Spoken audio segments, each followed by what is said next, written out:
الحمد لله نحمده ونستعينه ونستغفره ونؤمن به ونتوكل عليه ونعوذ بالله من شرور أنفسنا ومن سيئات أعمالنا من يهده الله فلا مضل له ومن يضلله فلا هادي له ونشهد أن لا إله إلا الله وحده لا شريك له ونشهد أن سيدنا ومولانا محمدا عبده ورسوله وصلى الله تعالى عليه وعلى آله وصحبه وبارك وسلم تسليما كثيرا كثيرا.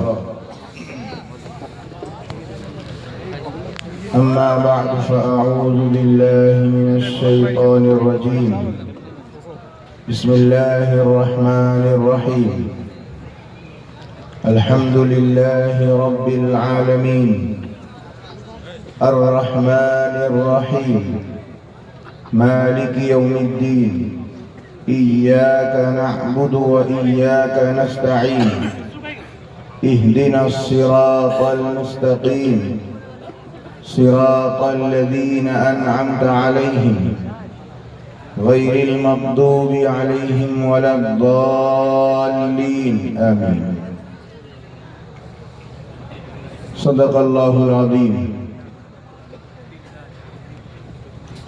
سب سے پہلے مشیت کے انوار سے نقش روئے محمد بنایا گیا صلی اللہ علیہ وسلم.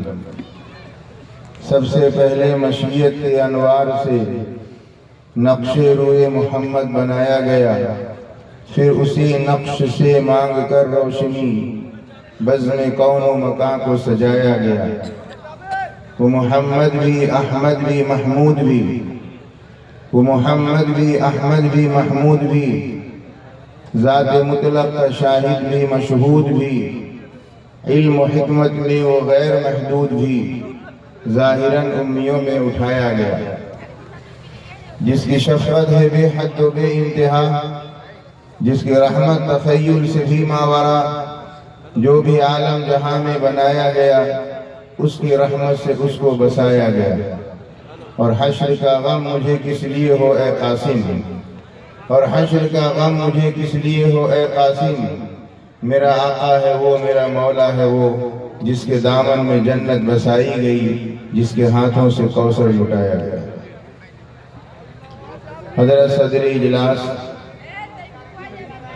اور مہمان خصوصی حضرت مولانا مفتی اشرف عباس صاحب دامت برکاتہم، استاد دارالعلوم دیوبند، اور دیگر اسٹیج پر تشریف فرما علماء کرام، دانشوران قوم و ملت، عزیزان گرامی، عزیز دوستو، پردہ نشین خواتین اسلام،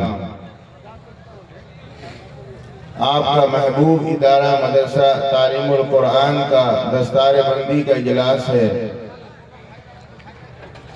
اور کافی دیر سے آپ حضرات اکابر علماء کا خطاب سماعت فرما رہے ہیں، اور بہت خوبصورت طریقے سے بڑی سنجیدگی کے ساتھ آپ حضرات یہاں تشریف فرما ہیں. میں آپ سے امید کرتا ہوں کہ آپ اسی طرح تشریف رکھیں گے، اور آج کے اس عظیم الشان اجلاس کے عظیم مہمان، ایشیا اسلام کا عظیم مرکز دارالعلوم دیوبند کی استاذ حضرت مولانا مفتی اشرف عباس صاحب دامت برکاتہم کا کلیدی خطاب آپ سماعت کریں گے، اور اس کے بعد ہی یہاں سے جائیں گے. مجھے امید ہے انشاءاللہ درمیان میں کوئی نہیں اٹھے گا، اور دعا تک آپ شریک رہیں گے. ہماری بات سمجھ میں آ رہی ہے؟ سن رہے ہیں آپ؟ تو آپ یہ بتائیے کہ دعا سے پہلے کون کون جائے گا؟ ہاتھ اٹھائے ہوئے. کوئی نہیں جائے گا؟ سارے لوگ بیٹھے گے؟ ماشاءاللہ. جس طرح آپ یہاں تشریف فرما ہے اسی طرح آپ اخیر تک رکیں گے، اور یہ اجلاس بہت دیر تک نہیں چلے گا، آپ نے دیکھ لیا۔ اب تھوڑی دیر کے بعد حضرت والا تشریف لے آئیں گے۔ آپ نے ریاست اڑیسہ کے امیر شریعت عارف باللہ حضرت مولانا محمد فاروق صاحب دامت برکاتہم کا بیان بھی سنا ہے۔ اللہ نے بڑے کمالات عطا کیے ہیں، شاندار ادارہ ان کا چل رہا ہے، دور حدیث تک تعلیم ہو رہی ہے۔ حضرت والا خود بھی ایک حدیث کے استاد ہیں۔ بہت بڑے اللہ کے ولی حضرت قاری امیر حسن صاحب علیہ الرحمہ کے خلیفہ اور مجاز ہیں، اور شاندار انگلش میڈیم اسکول بھی چلا رہے ہیں، اور 7 ایکڑ زمین ابھی انہوں نے لی ہے اسکول قائم کرنے کے لیے، ہاسٹل فیسلٹی کے ساتھ پورا دینی اور اسلامی ماحول میں انگلش میڈیم اسکول مزید قائم کیا جائے گا۔ اور اس کے علاوہ ریاست اڑیسہ میں سینکڑوں مدارس کے سرپرست، مکاتب اور مساجد کے معمار، آپ نے ان کا بھی بیان سنا۔ ریاست اڑیسہ کا مرکزی ادارہ مرکز العلوم سنگڑا کے محتمم اور شیخ الحدیث جنرل سیکریٹری جمعیت علماء صوبہ اڑیسہ حضرت مولانا مفتی نقیب الامین صاحب کا شاندار اور ولولہ انگیز خطاب آپ نے سماعت فرمایا۔ تھوڑی دیر آپ کو اور تشریف رکھنا ہے۔ جناب دل خیر آبادی صاحب کے کلام بھی آپ نے سنا ہے، اور انشاءاللہ اور سنیں گے، ابھی سنیں گے نا، اور سنیں گے انشاءاللہ۔ چند باتیں میں آپ حضرات کے سامنے عرض کرنا چاہوں گا۔ میں بہت مشغول ہوں، بہت دنوں کے بعد اس علاقے میں آنا ہوا ہے، میرا بہت مشغولی ہو گئی ہے، انشاءاللہ آنا جانا ہوتا رہے گا۔ آپ کا یہ ادارہ یاد رکھیے، اللہ کے رسول تاجدار مدینہ امام الانبیاء جناب محمد الرسول اللہ صلی اللہ تعالی علیہ وسلم نے مسجد نبوی میں جو صحابہ کرام کے لیے پڑھنے کی جگہ مختص کی ہے، اور علامہ عثمان معروفی کی تفصیل کے مطابق جب آپ مسجد قبلتین میں نماز پڑھا رہے تھے اور قبلہ کا حکم بدل گیا، وہاں سے واپسی پر آپ نے مسجد نبوی کا رخ کو چینج کیا ہے، بدل دیا ہے، تو اس بدلنے کے بعد کارنر میں جو جگہ بچی ہے وہی صفہ ہے، جہاں صحابہ کرام براہ راست اللہ کے رسول تاجدار مدینہ جناب محمد الرسول اللہ صلی اللہ تعالی علیہ وسلم سے قرآن سیکھ رہے تھے، دین و شریعت صحابہ سیکھ رہے تھے۔ اسی صفہ کی عظیم نسبت دارالعلوم دیوبند کو حاصل ہے، جس دارالعلوم دیوبند کے لیے 1857 کی جنگ آزادی سے ایک لمبے زمانے تک پہلے جہاں صرف اور صرف مسلمانوں نے اس ملک کو غلامی سے آزاد کرانے کے لیے قربانیاں دی ہیں، تو یاد رکھیے جب یہ ملک ہمارا غلام ہو چکا تھا اور 1857 کی جنگ آزادی ظاہری طور پر مسلمان شکست کھا گئے، تو 9 سال تک ہمارے بزرگوں نے، ہمارے اکابرین نے راتوں کو جاگا ہے، اللہ کے دربار میں رکوع اور سجود کیا ہے، رو رو کر مسلح کو بھگویا ہے۔ الہ العالمین، اس ملک میں مسلمانوں کے ایمان کی حفاظت کس طرح ہوگی؟ تو یاد رکھیے 9 سال تک رونے کے بعد، 9 سال تک راتوں کو جاگنے کے بعد، خواب میں سرکار دو عالم تاجدار مدینہ جناب محمد الرسول اللہ صلی اللہ تعالی علیہ وسلم تشریف لائے، اور آپ نے اشارہ کیا کہ یہاں تعلیم گاہ قائم کی جائے، اور مسلمانوں، لکھنے والے نے لکھا ہے خود ساقی کوثر نے رکھی میں خانے کی بنیاد یہاں، جیسے دارالعلوم دیوبند کی روحانی بنیاد تاجدار مدینہ جناب محمد الرسول اللہ صلی اللہ تعالی علیہ وسلم نے رکھی ہے۔ آج آپ کا یہ محبوب ادارہ مدرسہ تعلیم القرآن کا بھی روحانی نسبت دارالعلوم دیوبند سے حاصل ہے، تو یاد رکھیے جب تک دارالعلوم دیوبند قائم رہے گا آپ کا تعلیم القرآن بھی انشاءاللہ قائم رہے گا۔ جب تک دارالعلوم دیوبند کی روحانی نسبتیں زندہ رہیں گی اور جب تک دارالعلوم دیوبند کی خوشاچی اور دارالعلوم دیوبند کی اکابرین اور دارالعلوم دیوبند سے نسبت رکھنے والے یہ حضرات اکابر علماء زندہ رہیں گے، یاد رکھیے آپ کے ادارہ کا ایک بال بھی کا نہیں ہوگا۔ تعلیم القرآن زندہ ہے، زندہ رہے گا، تابندہ رہے گا۔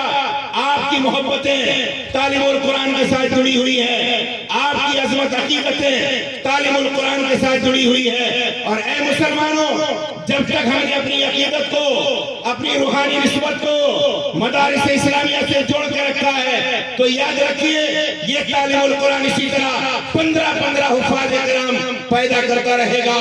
آپ کے سامنے، عوام کے سامنے، مسلمانوں کے سامنے ان مسلمانوں کے بچوں کو کے سروں پر دستار فضیلت باندھی جائے گی۔ میرے دوستو بزرگوں، میں نے آپ حضرات کے سامنے سورہ فاتحہ کی تلاوت کی ہے۔ اللہ رب العالمین ہر رکعت میں ایمان والا نماز کی ہر رکعت میں سورہ فاتحہ کی تلاوت کرتا ہے، اللہ کی تعریف کرتا ہے۔ ساری تعریفیں اللہ کے لیے ہے۔ دنیا کے اندر جتنی تعریفیں کی جائیں گی وہ سب کے سب اللہ کے لیے ہے۔ اللہ اپنی تعریف کرے تو اللہ کے لیے، بندہ اللہ کی تعریف کرے تو اللہ کے لیے، اللہ بندوں کی تعریف کرے تو اللہ کے لیے، بندے بندوں کی تعریف کرے تو اللہ کے لیے۔ دنیا کی ساری تعریفیں اللہ کے لیے ہے۔ یہ مائک کس نے بنایا ہے؟ جس نے بھی بنایا وہ قابل تعریف ہے، لیکن یاد رکھیے جس نے بنایا ہے اسے عقل کس نے دی ہے، اسے دماغ کس نے دیا ہے، اسے صلاحیت کس نے دی ہے، اسے طاقت کس نے دی ہے؟ اللہ رب العالمین نے دی ہے۔ تعریف کس کی ہو گئی ہے؟ اللہ کی ہو گئی ہے۔ یہ ادارہ قائم رہے گا تعلیم القرآن، اور قرآن کی تعلیم ہوتی رہے گی۔ اور یاد رکھیے جب تک قرآن کی تعلیم ہوتی رہے گی مسلمان قوم زندہ رہے گی، اور جس دن تعلیم قرآن ختم ہو جائے قوم ختم ہو جائے گی۔ اس لیے ساری تعریفیں اللہ کے لیے ہے۔ اللہ کے بندے جب نماز کی حالت میں اللہ کی تعریف کرتا ہے تو فرشتوں کے جھرمٹ میں اللہ رب العالمین فرماتے ہیں حمیدنی عبدی ومجدنی عبدی، دیکھو میرے بندے نے میری بزرگی بیان کی ہے، دیکھو میرے بندے نے میری تعریف کی ہے۔ میرے دوستو بزرگوں، تعریف تو ساری کی ساری اللہ کی ہے۔ الرحمن الرحیم، اللہ بہت رحم کرنے والے ہیں، اللہ بے انتہا رحیم ہے۔ رحمان کے اندر وسعت بہت زیادہ ہے، رحیم کے اندر زیادتی ہے بہت زیادہ۔ میرے دوستو، وہ وسعت والی رحمت بھی اللہ ہے اور زیادتی والی رحمت کا مالک بھی اللہ ہے۔ اللہ ہی رحمان ہے، اللہ ہی رحیم ہے۔ مالک یوم الدین، اللہ قیامت کے دین کا مالک ہے۔ ضروریات دین تین چیزیں ہیں: توحید، رسالت اور قیامت۔ توحید اللہ کا ایک ہونا ہے، رسالت اللہ کے رسول جناب محمد الرسول اللہ صلی اللہ تعالی علیہ وسلم کا نبی ہونا، رسول ہونا، آخری نبی ہونا۔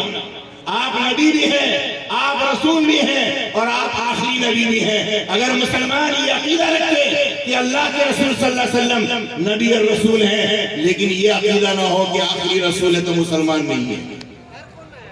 مسلمانوں کو یہ بھی عقیدہ رکھنا ہوگا کہ اللہ کے نبی صلی اللہ علیہ وسلم نبی اور رسول ہے، تو یہ بھی عقیدہ رکھنا ہوگا اللہ کے نبی صلی اللہ علیہ وسلم آخری نبی اور آخری رسول ہے۔ آپ کے بعد کوئی نبی دنیا میں پیدا نہیں ہوگا۔ کیا کہا میں نے؟ آپ کے بعد دنیا میں کوئی نبی پیدا نہیں ہوگا۔ جو نبی آئیں گے وہ نبی ہوں گے۔ حضرت عیسیٰ علیہ السلام قیامت سے پہلے آئیں گے، لیکن وہ نبی پیدا ہو چکے، اب کوئی پیدا نہیں ہوگا۔ آپ کے بعد کوئی نبی پیدا ہونے والا نہیں ہے۔ اور تیسرا عقیدہ قیامت ہے۔ قیامت کے دن کا مالک اللہ ہوں گے. اللہ تو سارے دن کا مالک ہے. اللہ آج بھی مالک ہے. اللہ کل بھی مالک تھا. اللہ آگے بھی مالک رہے گا. مالک تو اللہ ہی رہے گا. اللہ کے علاوہ کوئی حقیقی مالک نہیں ہو سکتا ہے. ظاہری طور پر کوئی مالک بن جائے, چند مال کا مالک بن جائے, غلام کا مالک بن جائے, رعایا کا مالک بن جائے, اولاد کا مالک بن جائے, گھر کا مالک بن جائے, لیکن حقیقی مالک تو اللہ ہی ہے. لیکن اے مسلمانوں, یہاں رک کر میں آپ سے یہ بولنا چاہوں گا, کل قیامت کے دن اللہ کی عدالت قائم ہوگی. کل قیامت کے دن اللہ جج بن کر کے سامنے نہیں آئیں گے, اللہ مالک بن کے سامنے آئیں گے. کل قیامت کے دن ساری عدالتیں قائم ہوگی, انصاف قائم کیا جائے گا. جنتی جنت میں جا رہے ہوں گے, جہنمی جہنم میں جا رہے ہوں گے. نامہ اعمال دائیں ہاتھ میں دیا جا رہا ہوگا, نامہ اعمال بائیں ہاتھ میں دیے جا رہے ہوں گے. میرے دوستو بزرگوں, وہ دن کیسا ہوگا جس دن کا مالک اللہ ہے, جہاں عدالت قائم ہوگی, فیصلے ہوں گے, سوالات ہوں گے, جواب دیے جائیں گے. وہ عدالت قائم ہوگی, لیکن عدالت کا جو مالک ہے وہ اپنے کو جج نہیں بول رہا ہے. یاد رکھیے, جج عدالت کے اندر جو مین کرسی پر بیٹھتا ہے, چاہے آپ کا ضلعی عدالت ہو, ہائی کورٹ ہو, سپریم کورٹ ہو, کہا جاتا ہے کہ یہ کورٹ کا جج ہے. لیکن اللہ کی عدالت قائم ہوگی, اللہ کے فیصلے صادر ہوں گے. جنتی جنت میں جا رہے ہوں گے, جہنمی جہنم میں جا رہے ہوں گے. وہ شاندار عدالت قائم ہوگی, وہ دنیا کی سب سے بڑی عدالت قائم ہوگی. وہاں دکھلایا جائے گا ظلم کسی کا چلنے والا نہیں ہے, وہاں ناانصافی قائم نہیں کی جائے گی. لیکن جب عدالت اللہ کی ہوگی تو عدالت کی مین کرسی پر بیٹھنے والے کو جج ہونا چاہیے نا. کیا ہونا چاہیے بھائی؟ جج ہونا چاہیے نا. لیکن اللہ فرمانے مالک یوم الدین, اللہ اس دن کا مالک ہوگا, اللہ اس دن کا جج نہیں ہوگا. کیوں جج نہیں ہوگا؟ اس لیے جج نہیں ہوگا کہ جج قانون کا پابند ہوتا ہے, اللہ کسی قانون کا پابند نہیں ہوگا. جج قانون کا پابند ہوتا ہے, اللہ کسی قانون کا پابند نہیں ہوگا. اور جج کے سامنے لائر بحث کرتے ہیں, وکیل بحث کرتے ہیں, اللہ کے سامنے کوئی بحث نہیں کرے گا. اللہ کے سامنے کسی کا کچھ نہیں چلے گا. تو لہذا نہ وہاں اللہ کسی قانون کا پابند ہے, نہ وہاں کوئی لائر اللہ سے بحث کرے گا. اور لائر بحث کرتے ہوئے کبھی کبھی مجبور کرنے کی کوشش کرتا ہے جج کو, اللہ کا کوئی مجبور نہیں کر سکتا. اور یاد رکھیے, اگر جج ہوتا ہے تو جج قانون کا پابند ہوتا ہے, وہ قانون کے مطابق فیصلہ کرتا ہے. اللہ اس دن کا مالک ہوگا, اللہ کسی قانون کا پابند نہیں ہوگا. اللہ جو چیز چاہے گا اللہ فیصلہ کرے گا. اللہ کے فیصلے پر کوئی انگلی نہیں رکھ سکتا ہے. رکھ سکتا ہے کوئی؟ سپریم کورٹ ایک فیصلہ کرتا ہے, کبھی کبھی ریویو پیٹیشن دائر کیا جاتا ہے کہ ذرا نظر ثانی کیجئے, دوبارہ غور کیجئے. بھائی اختیار ہے کہ نہیں ہے؟ وکیل کو اختیار ہے نا کہ جج اگر کوئی فیصلہ کر دے تو وکیل دوبارہ اپیل کرے کہ آپ اپنے فیصلے پر نظر ثانی کریں. کس کی ہمت ہے جو اللہ سے کہے گا اپنے فیصلے پر غور کرو؟ ہے کسی کی ہمت؟ کسی کی ہمت نہیں ہے. اسی لیے اللہ کی سب سے بڑی عدالت قائم ہوگی. لیکن اللہ نے یہ نہیں فرمایا کہ اس دن کا جج رہوں گا, اللہ نے فرمایا اس دن کا مالک ہوگا, اور مالک جو چاہتا ہے وہی فیصلہ کرتا ہے. اور یاد رکھیے, جج کے سامنے میں کسی کی سفارش نہیں چلتی ہے, چونکہ جج بھی قانون کا پابند ہوتا ہے اور لائر بھی قانون کا پابند ہوتا ہے. وہاں کوئی جا کر کے سفارش نہیں کرتا ہے کہ جج صاحب ایسا ہے کہ اس کو معاف کر دیجئے, ایسا نہیں ہو سکتا ہے. لیکن مالک کے پاس جا کر کوئی سفارش کر سکتا ہے کہ آپ اسے معاف کر دیجئے. تو اللہ رحیم ہے, اللہ اس دن بہانے ڈھونڈیں گے, اللہ اس دن معاف کریں گے. اس لیے اللہ نے فرمایا مالک یوم الدین. اور اے مسلمانوں یاد رکھو, مالک کے سامنے میں شفاعت کون کرے گا؟ جو مالک سے قریب ہوگا وہی تو سفارش کرے گا. اسی کے اندر ہمت آئے گی نا, کسی اور کے اندر ہمت نہیں آ سکتی ہے. مالک کے سامنے سفارش وہی کرے گا جس کا مالک سے تعلق ہوگا, جس کا مالک کے ساتھ وابستگی ہوگی, جو مالک کو پہچانتا ہوگا. اب آئیے کون کون سفارش کرے گا؟ صحیح بخاری کی روایت ہے, کل قیامت کے دن اللہ کے رسول صلی اللہ تعالیٰ علیہ وسلم نے فرمایا, صحیح بخاری کی روایت ہے, مقام محمود میں اللہ کے نبی صلی اللہ تعالیٰ علیہ وسلم سجدے میں ہوں گے اور اللہ کی طرف سے آواز آئے گی یا محمد صلی اللہ علیہ وسلم. اللہ فرمائیں گے یا محمد ارفع راسک, سر اٹھاؤ, سر توتا, سوال کرو, تمہارا سوال پورا کیا جائے گا. وشفا تشفا, شفاعت کرو, تمہاری شفاعت قبول کی جائے گی. اللہ کے رسول نے فرمایا میں اللہ کی ایسی تعریف کروں گا, ایسے کلمات سے اللہ کی تعریف کروں گا کہ وہ کلمات مجھے آج نہیں معلوم ہے, اس دن اللہ کی طرف سے وہ کلمات مجھے دیے جائیں گے اور میں انہیں کلمات کے ذریعے اللہ کی تعریف کروں گا. تو اللہ پکارے گا یا محمد ارفع راسک, اے محمد سر اٹھاؤ, سر توتا, سوال کرو, تمہارا سوال پورا کیا جائے گا. وشفا تشفا, شفاعت کرو, تمہاری شفاعت قبول کی جائے گی. کون سفارش کرے گا؟ اللہ کے رسول صلی اللہ علیہ وسلم سفارش کریں گے. یہ صحیح بخاری کی حدیث ہے. نمبر 2, علماء امت سفارش کریں گے. جن علماء کرام کو ہم نے اپنی آنکھوں سے دیکھا ہے, جن علماء کرام کو ہم نے سنا ہے, جن علماء کرام سے ہم نے دینی فائدے اٹھائے ہیں, وہ علماء کرام اللہ کے سامنے قوم کی سفارش کریں گے. کون سفارش کرے گا؟ حدیث میں آتا ہے اللہ کے نبی صلی اللہ علیہ وسلم نے فرمایا اللہ کے سامنے یہ سفارش کریں گے, ایک حافظ قرآن آئے گا, سفارش کرے گا اللہ کے سامنے. اور کن کی سفارش کرے گا پتہ ہے؟ جن کے ان 10 لوگوں کے بارے میں سفارش کرے گا, ان 10 لوگوں کو جنت پہنچائے گا جن کے بارے میں جہنم کے فیصلے ہو چکے ہوں گے. آئیے مدارس اسلامیہ پر, یہ ہیں وہ بچے جو اللہ کے سامنے کھڑے ہو کر کے ہماری سفارش کرنے والے ہیں. یہ وہ بچے ہیں جو رات 4 بجے سے اٹھ کر 10 بجے رات تک دن بھر قرآن کی تلاوت کر رہے ہیں. قرآن کی تلاوت کرتے کرتے اللہ سے اتنا تعلق مضبوط ہو چکا ہے کہ یہ لوگ کھڑے ہو کر کے سفارش کریں گے.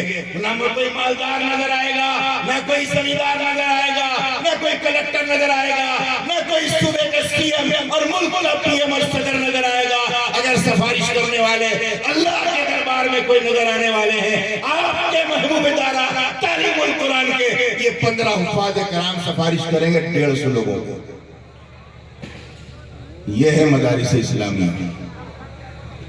جن مدارس اسلامیہ کی بنیاد پر آج ہمارے سروں پہ ٹوپیاں ہیں, ہمارے چہروں پہ داڑیاں ہیں, ہماری مسجدیں آباد ہیں, جن مدارس اسلامیہ کی بنیاد پر دعوت و تبلیغ کی مبارک محنت چل رہی ہے, اور جن مدارس کی بنیاد پر خانقاہیں آباد ہیں, آج یہ اکابر علماء یہاں تشریف لا رہے ہیں. دارالعلوم دیوبند کے ترجمان, ایشیا اسلام کے عظیم مرکز دارالعلوم دیوبند کے ترجمان حضرت مولانا مفتی اشرف عباس صاحب دامت برکاتہم تشریف فرما ہے. وہ اسی بات کو لے کر کے ہیں کہ جب مدرسے قائم رہیں گے تو ہماری قوم زندہ رہے گی.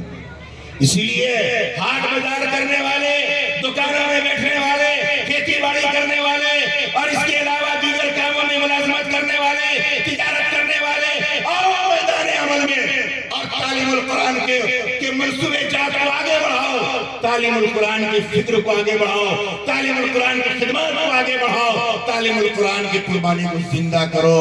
اپنی محنت کو لگاؤ, اپنی جان کو لگاؤ, اپنے مال کو لگاؤ.